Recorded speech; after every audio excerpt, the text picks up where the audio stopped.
Hey, hello everyone. Welcome back to YouTube platform Bright English Hub. Today, I am here in front of you to discuss about active passive voice. आज मैं आपके समक्ष active passive voice की जानकारी देने के लिए उपस्थित हूँ। इससे पिछले लेक्चर में हमने एक्टिव पैसिव वॉइस की ट्रिक्स के बारे में जाना था, क्या क्या इंपॉर्टेंट ट्रिक्स हैं एक्टिव से पैसिव बनाने के लिए।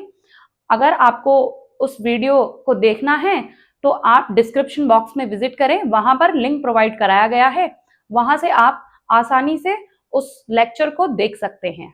आइए समझते हैं active passive voice. Present indefinite tense. Present indefinite tense को समझने और जानने से पहले मैं आपको ये बता दूं कि मैंने इससे पिछले लेक्चर में आपको एक्टिव वॉइस और पैसिव वॉइस की कुछ ट्रिक्स बताई थी। वो ट्रिक्स कुछ इस प्रकार थी कि पहली ट्रिक मैंने आपको ये बताई थी, जब भी हम एक्टिव वॉइस से पैसिव वॉइस कन्वर्ट करेंगे तो जो टाइम होगा, जो टेंस होगा, वो नहीं बदला जाएगा। जिस टेंस में एक्टिव वॉइस होगी उसी टेंस में पैसिव वॉइस फॉर्म की जाएगी। जैसे मैं मानूं कि जब एक्टिव वॉइस प्रेजेंट में है, प्रेजेंट इंडेफिनिट में है, तो पैसिव वॉइस ही भी प्रेजेंट इंडेफिनिट टेंस में ही फॉर्म की जाएगी। इज आरएम का प्रयोग किया जाएगा और वर्ब की थर्ड फॉर्म का इस्तेमाल किया जाता है। जब हम एक्टिव से पैसिव वॉइस बनाते हैं तो वर्ब की थर्ड फॉर्म का इस्तेमाल करते हैं। दूसरी ट्रिक मैंने आपको ये बताई थी, जितनी भी इंट्रांजिटिव वर्ब्स होती हैं उनकी पैसिव वॉइस फॉर्म नहीं की जाती है। और मैंने आपको एक ट्रिक ये भी बताई थी कि जब हम एक्टिव वॉइस का सब्जेक्ट जो होता है वो पैसिव वॉइस में जाके ऑब्जेक्ट बन जाता है। जब नया ऑब्जेक्ट फॉर्म होगा तो उससे पहले बाय का इस्तेमाल किया जाएगा। जो एक्टिव वॉइस का क्या होगा, जो एक्टिव वॉइस का ऑब्जेक्ट होगा वो पैसिव में क्या हो जाएगा, सब्जेक्ट बन जाएगा। बाकी का सेम रहेगा, बस वर्ब की थर्ड फॉर्म का इस्तेमाल किया जाएगा और टेंस का हेल्पिंग वर्ब का इस्तेमाल सब्जेक्ट के अनुसार किया जाएगा। आइए समझते हैं प्रेजेंट इंडेफिनिट टेंस के बारे में। जो प्रेजेंट इंडेफिनिट टेंस है उसमें जो एक्टिव से पैसिव वॉइस फॉर्म की जाती है उसके कुछ नियम हैं।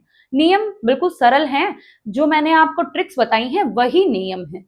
जैसे कि रूल 1 ये बताता है कि जब हेल्पिंग वर्ब का इस्तेमाल किया जाएगा, किसके साथ हेल्पिंग वर्ब का इस्तेमाल किया जाएगा, तो वो सब्जेक्ट के अकॉर्डिंग इस्तेमाल किया जाएगा। जैसा सब्जेक्ट होगा उसी के अनुसार हम हेल्पिंग वर्ब का प्रयोग करेंगे और उस हेल्पिंग वर्ब के साथ वर्ब की थर्ड फॉर्म का इस्तेमाल किया जाएगा। प्रेजेंट इंडेफिनिट टेंस की हेल्पिंग वर्ब कौन सी, इज, आर, एम और वर्ब की थर्ड फॉर्म।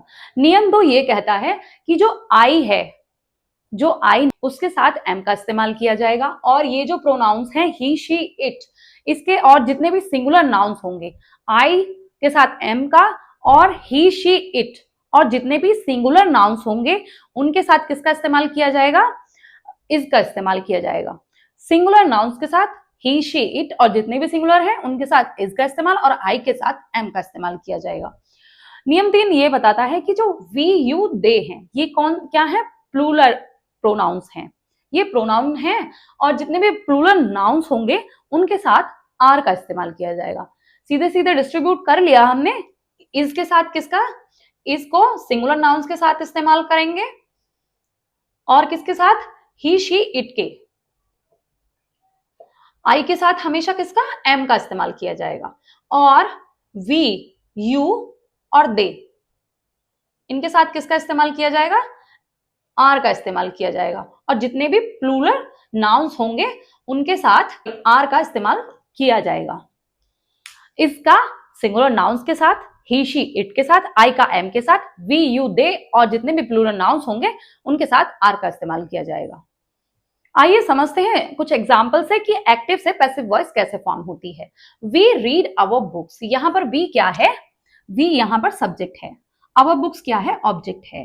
तो यहां पर हम ऑब्जेक्ट को सबसे पहले उठा के पटक देते हैं जो कि सब्जेक्ट बन जाता है पैसिव वॉइस में। एक्टिव वॉइस का ऑब्जेक्ट पैसिव वॉइस में आकर सब्जेक्ट बन जाएगा। तो यहां पर क्या होगा, our books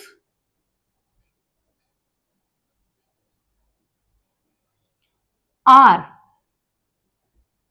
read by us. ये कुछ इस तरीके से जो एक्टिव वॉइस है वो पैसिव वॉइस में कन्वर्ट हो जाएगी। वी का क्या हो जाएगा, अस हो जाएगा जब हम इसका पैसिव वॉइस फॉर्म करेंगे। मैंने आपको एक टेबल भी दी हुई है उस लेक्चर में, आप वहां पर जाकर आसानी से समझ सकते हैं कि आई किस में चेंज होगा, वी किस में चेंज होगा, दे किस में चेंज होगा, यू किस में चेंज होगा, इट किस में चेंज होगा, दे किस में चेंज होगा, दे और देम में चेंज होता है, जैसे हूम में चेंज होता है। वहां पर जाकर आप आसानी से ये जान सकते हैं कि जो प्रोनाउंस हैं वो एक्टिव वॉइस में किस तरीके से कन्वर्ट किए जाएंगे। अब यहां पर हम दूसरा एग्जाम्पल लेते हैं, ही प्लेज क्रिकेट। तो यहां पर क्या, क्रिकेट क्या है, ऑब्जेक्ट है, और ही क्या है, सब्जेक्ट है। तो यहां पर क्रिकेट को सबसे पहले ले आएंगे, क्रिकेट। इसके साथ किसका इस्तेमाल किया जाएगा, इज का इस्तेमाल किया जाएगा क्योंकि सिंगुलर है ही। क्रिकेट इज, प्ले का क्या हो जाएगा, प्लेड हो जाएगा, वर्ब की थर्ड फॉर्म। बाय हिम, ही का क्या हो जाएगा, हिम हो जाएगा। यहां पर आई राइट अ लेटर, तो लेटर क्या है, ऑब्जेक्ट है, आई क्या है, सब्जेक्ट है। जब हम ऑब्जेक्ट देखते हैं एक्टिव वॉइस में तो वो पैसिव वॉइस में क्या बन जाता है, सब्जेक्ट बन जाता है। तो यहां पर क्या आएगा, a letter is written, write की थर्ड फॉर्म, बाय, आई का क्या हो जाएगा, मी हो जाएगा, by me. A letter is written by me. कुछ इस तरीके से जो प्रेजेंट इंडेफिनिट टेंस है उसकी जो एक्टिव वॉइस है कुछ इस तरीके से पैसिव वॉइस में कन्वर्ट की जाएगी। बस फंडा सिंपल सा है, रूल सिंपल सा है कि क्या, जो एक्टिव वॉइस का क्या होता है, ऑब्जेक्ट होता है वो सब्जेक्ट बन जाता है, और जो सब्जेक्ट होता है वो ऑब्जेक्ट हो जाता है। ऑब्जेक्ट से पहले क्या लगता है, बाय का इस्तेमाल किया जाता है, और हेल्पिंग वर्ब का इस्तेमाल सब्जेक्ट के अकॉर्डिंग किया जाता है। अगर सब्जेक्ट सिंगुलर है तो उसके साथ इज का इस्तेमाल किया जाएगा, अगर सब्जेक्ट प्लूरल है तो उसके साथ आर का इस्तेमाल किया जाएगा, आई के साथ एम का इस्तेमाल किया जाता है। कुछ यही बस सिंपल सी ट्रिक और टिप्स हैं जिससे आप आसानी से एक्टिव से पैसिव वॉइस फॉर्म कर सकते हैं, और आप आंख बंद करके भी एक्टिव से पैसिव वॉइस फॉर्म कर सकते हैं अगर आपको टेंस की नॉलेज है और इन ट्रिक्स के बारे में आप जानते हैं और समझते हैं। Now we will discuss about present continuous tense. जो प्रेजेंट कंटिन्यूअस टेंस होता है उसकी एक्टिव से पैसिव वॉइस किस तरीके से फॉर्म की जाती है। रूल 1, पहला रूल क्या है, according to subject in this tense is being, are being, am being is used. Means कर्ता के अनुसार इज बीइंग, आर बीइंग और एम बीइंग का इस्तेमाल किया जाएगा, और उसके साथ वर्ब की थर्ड फॉर्म का इस्तेमाल किया जाएगा। नियम 2 ये बताता है कि जो आई है उसके साथ हम किसका इस्तेमाल कर रहे थे, एम का इस्तेमाल कर रहे थे, तो यहां पर आई के साथ एम बीइंग का इस्तेमाल किया जाएगा। चेंज कुछ नहीं होगा, सबके साथ इज, आर, एम के साथ बीइंग का इस्तेमाल किया जाएगा, बस इतना सा चेंज है, बाकी सब कुछ सेम है। रूल सेम है कि जो सिंगुलर नाउन होगा उसके साथ किसका इस्तेमाल किया जाएगा, इज बीइंग का इस्तेमाल किया जाएगा, जो प्लूरल नाउन्स होंगे उनके साथ आर बीइंग का इस्तेमाल किया जाएगा। बस चेंज इतना सा है कि जो प्रेजेंट कंटिन्यूअस है या पास्ट कंटिन्यूअस होगा उसमें जो है बीइंग है उसका इस्तेमाल किया जाएगा, is being, are being, am being. I के साथ एम का इस्तेमाल किया जाता है तो इसलिए एम बीइंग। कुछ एग्जांपल्स यहां पर मैंने लिए हैं, आइए समझते हैं एग्जाम्पल के थ्रू कि किस तरीके से जो प्रेजेंट कंटिन्यूअस टेंस है उसकी जो एक्टिव वॉइस है वो पैसिव वॉइस में किस तरीके से फॉर्म की जाएगी। I am reading a book, यहां पर जो ये सेंटेंस मैंने लिया है I am reading a book, वो कुछ इस तरीके से फॉर्म किया जाएगा। आइए समझते हैं। आई क्या है, यहां पर आई सब्जेक्ट है और आ बुक क्या है, ऑब्जेक्ट है। तो हमने अभी ये समझा था कि जो एक्टिव वॉइस का ऑब्जेक्ट होगा उसे हम पैसिव वॉइस में सब्जेक्ट बना देंगे। आ बुक, आ बुक क्या है, सिंगुलर है तो इज का इस्तेमाल किया जाएगा, सिंगुलर नाउन है। A book is being read, verb की third form, by me, by me. I का क्या हो जाएगा, आई सब्जेक्ट है तो आई का क्या हो जाता है, मी हो जाता है।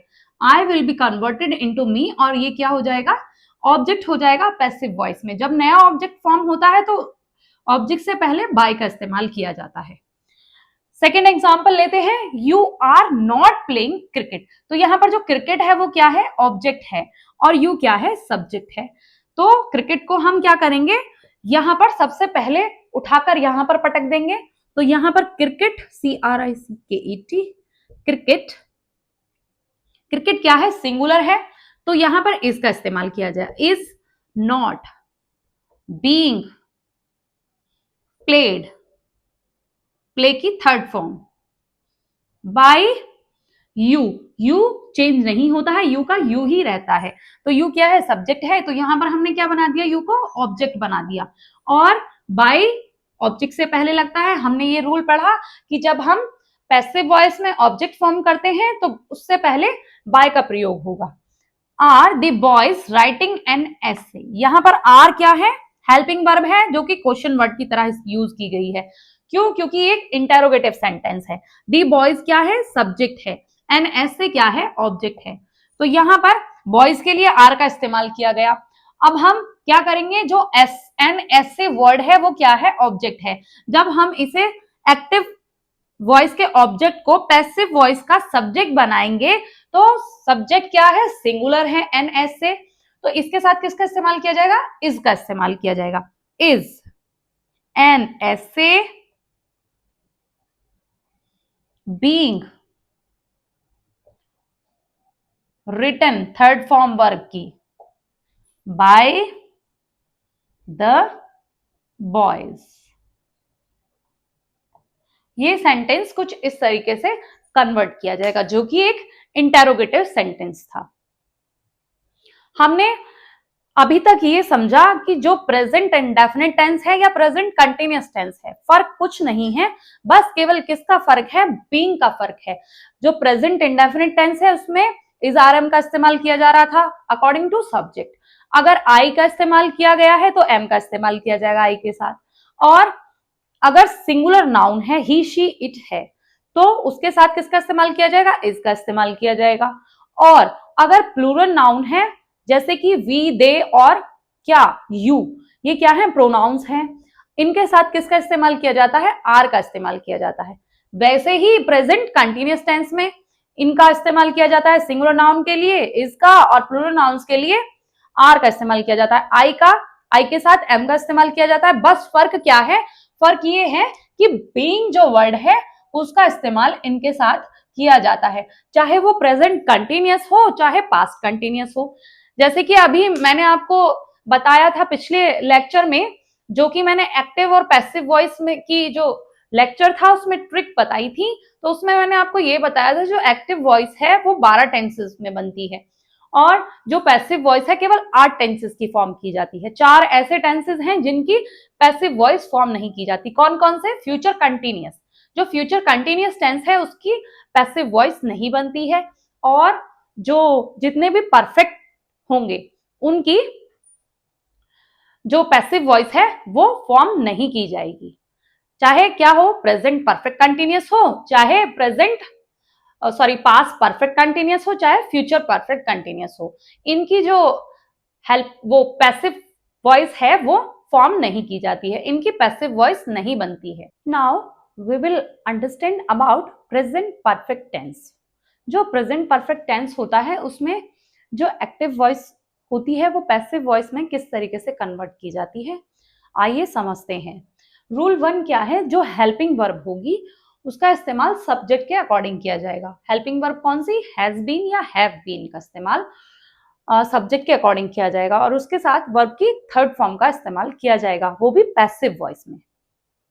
नियम 2 ये है कि आई, वी, यू, दे और जितने भी प्लूरल नाउन्स होंगे उनके साथ हैव बीन का इस्तेमाल किया जाएगा, और ही, शी, इट और जितने भी सिंगुलर नाउन्स होंगे उनके साथ हैज बीन का इस्तेमाल किया जाएगा। बस क्या याद रखना है, जितने भी प्लूरल नाउन्स होंगे उनके साथ हैव बीन का इस्तेमाल किया जाएगा, जितने भी सिंगुलर नाउन्स होंगे उनके साथ क्या, हैज बीन का इस्तेमाल किया जाएगा। या ये प्रोनाउंस आई, वी, यू, दे इनके साथ हैव बीन और ही, शी, इट ये जो प्रोनाउंस है इनके साथ हैज बीन का प्रयोग किया जाएगा जब हम पैसिव वॉइस बनाएंगे एक्टिव से। कुछ एग्जाम्पल मैंने यहां पर लिए हैं, आइए समझते हैं इन एग्जाम्पल्स के थ्रू कि किस तरीके से जो एक्टिव वॉइस है किसमें प्रेजेंट परफेक्ट टेंस में वो पैसिव वॉइस में कन्वर्ट की जाएगी। I have been written the essay, तो यहाँ पर आई क्या है, सब्जेक्ट है, दी एसे क्या है, ऑब्जेक्ट है। तो यहाँ पर मैंने आपको अभी पहले बताया था कि जो ऑब्जेक्ट होगा एक्टिव वॉइस का वो पैसिव वॉइस में सब्जेक्ट बन जाएगा। तो यहाँ पर क्या आएगा, दी एसे क्या है, सिंगुलर है, तो सिंगुलर के साथ क्या, has been written by me. I का क्या हो जाएगा, मी हो जाएगा, और आई क्या है, यहां पर सब्जेक्ट है, यहां पर ये ऑब्जेक्ट हो जाएगा। और ऑब्जेक्ट से पहले किसका इस्तेमाल किया जाता है, बाय का इस्तेमाल किया जाता है। यहां पर मैंने दूसरा एग्जाम्पल लिया है जो कि एक इंटेरोगेटिव सेंटेंस है, वो भी एक्टिव वॉइस में। तो ये किस तरीके से पैसिव वॉइस में इसे फॉर्म करेंगे, आइए समझते हैं। यू क्या है, यहाँ पर सब्जेक्ट है, और दी वर्क क्या है, ऑब्जेक्ट है।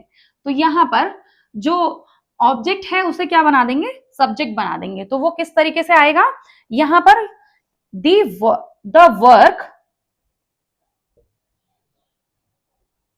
हैज नॉट, फिर बीन, नॉट किस लिए, क्योंकि नेगेटिव है, not been finished, finish verb की थर्ड फॉर्म फिनिश्ड। और अब सब्जेक्ट का इस्तेमाल किया जाएगा, जो कि एक्टिव वॉइस का सब्जेक्ट है वो क्या बन जाएगा, ऑब्जेक्ट बन जाएगा पैसिव वॉइस में। तो यू बाय, यू का यू ही रहता है, चेंज नहीं होता। यू क्या है, यहाँ पर ऑब्जेक्ट है, और ऑब्जेक्ट से पहले किसका इस्तेमाल किया गया है, बाय का इस्तेमाल किया गया है। और क्वेश्चन मार्क क्यों, क्योंकि ये एक इंटेरोगेटिव सेंटेंस यहां पर हमने फॉर्म किया है। चेंज कुछ नहीं है, क्या चेंज है, केवल हेल्पिंग वर्ब में चेंज है। सिंगुलर के साथ हैज बीन, प्लूरल के साथ हैव बीन का इस्तेमाल किया जाएगा। वर्ब की थर्ड फॉर्म का तो इस्तेमाल किया ही जाएगा जब हम पैसिव वॉइस बनाएंगे, एक्टिव से पैसिव, चाहे वो प्रेजेंट इंडेफिनिट हो, चाहे प्रेजेंट कंटिन्यूअस हो, चाहे प्रेजेंट परफेक्ट हो, चाहे पास्ट इंडेफिनिट हो, चाहे पास्ट कंटिन्यूअस हो, चाहे पास्ट परफेक्ट हो, चाहे फ्यूचर इंडेफिनिट हो, चाहे फ्यूचर परफेक्ट हो। किसी में भी अगर हम एक्टिव से पैसिव वॉइस फॉर्म करेंगे तो वर्ब की थर्ड फॉर्म इनमें लगे ही लगेगी। और टेंस में जैसे कि मैंने आपको अभी पहले बताया कि जो टाइम है उसमें चेंज नहीं होगा, टेंस में चेंज नहीं होगा। जिस टेंस में जो एक्टिव वॉइस है उसी टेंस में पैसिव वॉइस फॉर्म की जाएगी। केवल जो हेल्पिंग वर्ब है वो चेंज होगी, किसके अकॉर्डिंग, सब्जेक्ट के अकॉर्डिंग। जैसा सब्जेक्ट होगा, अगर सब्जेक्ट सिंगुलर है तो क्या लगेगा, हैज का इस्तेमाल होगा। अगर सब्जेक्ट प्लूरल है तो हैव का इस्तेमाल होगा। सब्जेक्ट भी किसका, पैसिव वॉइस का सब्जेक्ट। बस यही चेंज है और कुछ भी चेंज नहीं है। Let us take a quick recap about a simple trick and a simple funda to form active voice to passive voice. Active voice का सब्जेक्ट, एक्टिव वॉइस का ऑब्जेक्ट, वर्ब की फॉर्म जो कि एक्टिव वॉइस में इस्तेमाल की गई है। जो एक्टिव वॉइस का सब्जेक्ट होगा उसको हम क्या बना देंगे, पैसिव वॉइस का ऑब्जेक्ट बना देंगे। और ऑब्जेक्ट से पहले किसका इस्तेमाल किया जाएगा, बाय का इस्तेमाल किया जाएगा। इसके साथ तो बहुत बड़ी जाती हो गई भाई, क्यों, ये तो सब्जेक्ट था, इसे हमने ऑब्जेक्ट बना दिया। अब ये जो ऑब्जेक्ट है किसका, एक्टिव वॉइस का, इसके बल्ले बल्ले हो गए। क्यों, क्योंकि इसको हमने सब्जेक्ट बना दिया, इसे हमने पहले पटक दिया उठाकर, किससे, ऑब्जेक्ट से पहले। जो सब्जेक्ट था वो ऑब्जेक्ट बन गया, और जो ऑब्जेक्ट था वो सब्जेक्ट बन गया। और जो वर्ब की फॉर्म है वो वर्ब की थर्ड फॉर्म का इस्तेमाल किया जाएगा जब हम एक्टिव से पैसिव बनाएंगे, चाहे टेंस कोई सा भी हो, चाहे प्रेजेंट टेंस हो, चाहे पास्ट हो, चाहे फ्यूचर हो, वर्ब की थर्ड फॉर्म का इस्तेमाल किया ही जाएगा। और यहां पर क्या मैंने आपको अभी बताया कि जो प्रेजेंट इंडेफिनिट है उसमें इज आर एम का इस्तेमाल किया जाएगा। इज आर एम का इस्तेमाल किसके साथ, अगर सिंगुलर नाउन है तो इसका इस्तेमाल किया जाएगा, और प्लूरल है तो किसका इस्तेमाल किया जाएगा, आर का इस्तेमाल किया जाएगा। चाहे प्रोनाउन सिंगुलर है तो इसका, और प्रोनाउन क्या है, प्लूरल है तो किसका इस्तेमाल किया जाएगा, आर का। आई के साथ एम का इस्तेमाल किया जाएगा। और कंटिन्यूअस में केवल इतना सा चेंज है कि इज आर एम के साथ किसका इस्तेमाल किया जाएगा, बीइंग का इस्तेमाल किया जाएगा, चाहे वो प्रेजेंट कंटिन्यूअस हो चाहे पास्ट कंटिन्यूअस हो। फ्यूचर कंटिन्यूअस का जो पैसिव वॉइस है वो फॉर्म ही नहीं होती है। और जो प्रेजेंट परफेक्ट है उसमें हैज बीन किसके साथ,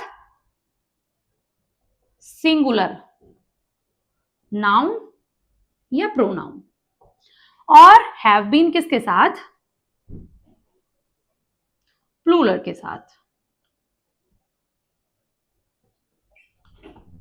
बस इतना सा फंडा है, बाकी सब क्लियर है।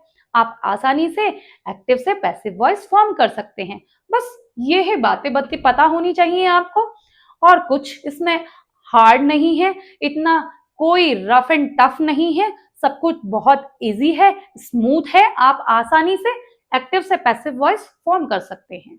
I hope the information which I have provided to you about active and passive voice of present tense in its subparts will be well understood by you. मैं आपसे उम्मीद करती हूँ कि मेरे द्वारा दी हुई जानकारी प्रेजेंट टेंस के बारे में, जो कि एक्टिव और पैसिव वॉइस मैंने आपको इस लेक्चर में पढ़ाए, और उसके सब पार्ट्स क्या, present indefinite, present continuous and present perfect, वो आपको अच्छे से समझ में आई होगी।